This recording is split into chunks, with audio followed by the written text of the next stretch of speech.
NBFCയെ കുറിച്ച് ഞാൻ നിങ്ങൾക്ക് ഒരു ഐഡിയ തരാം. ബാങ്കുകളും ഉണ്ട്. നമ്മുടെ രാജ്യത്ത് NBFC വളരെയധികം ഇമ്പോർട്ടൻ്റ് റോളാണ്. ഏകദേശം 13% GDP ഇന്ത്യയുടെ GDPയിൽ കോൺട്രിബ്യൂട്ട് ചെയ്യുന്നതാണ് നോൺ ബാങ്കിങ് ഫൈനാൻഷ്യൽ കമ്പനി. അപ്പോൾ അവർക്ക് ഒരുപാട് ഇത്തിരി ഇൻട്രസ്റ്റ് റേറ്റ് ഇപ്പോൾ പണ്ടൊക്കെ എന്ന് വെച്ചാൽ നമുക്കൊരു ലോൺ കിട്ടുക എന്നുള്ളത് വളരെയധികം ബുദ്ധിമുട്ടായ ഒരു കാര്യമാണ്.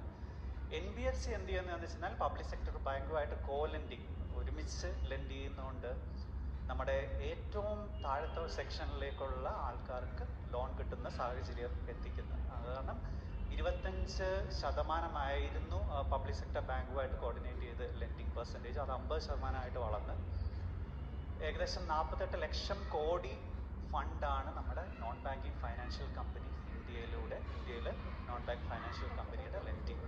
അപ്പോൾ നമുക്ക് ഊഹിക്കാം NBFC എന്തോരം ഒരുപാട് കോൺട്രിബ്യൂഷൻ നടത്തുന്നുണ്ട്. ഈയിടെ ഓണറബിൾ ഫൈനാൻസ് മിനിസ്റ്റർ ഏകദേശം ഒരു എനിക്ക് തോന്നുന്നു 2 ആഴ്ചയ്ക്ക് മുമ്പ് ഒരു കോൺഫറൻസ് ഡൽഹിയിൽ വിളിച്ചു. 70ഓളം NBFC all over India participate ചെയ്തു. അവർ ഇന്നൊവേഷൻ ഇന്ത്യയിൽ നടപ്പാക്കുന്നതിൽ വളരെയധികം പങ്കുവഹിക്കുന്ന ഒരു ഓർഗനൈസേഷനാണ് NBFCs. അപ്പം ഈ വികസിത് ഭാരത് 2047 അതാണ് നമ്മുടെ ലക്ഷ്യം. ഈ ഇതിൽ പങ്കെടുക്കാൻ സാധിച്ചതിൽ വളരെയധികം നന്ദി. Thank you. Thank you so much, sir. You can have your seat. ഇവിടെ എത്തിയതിലുള്ള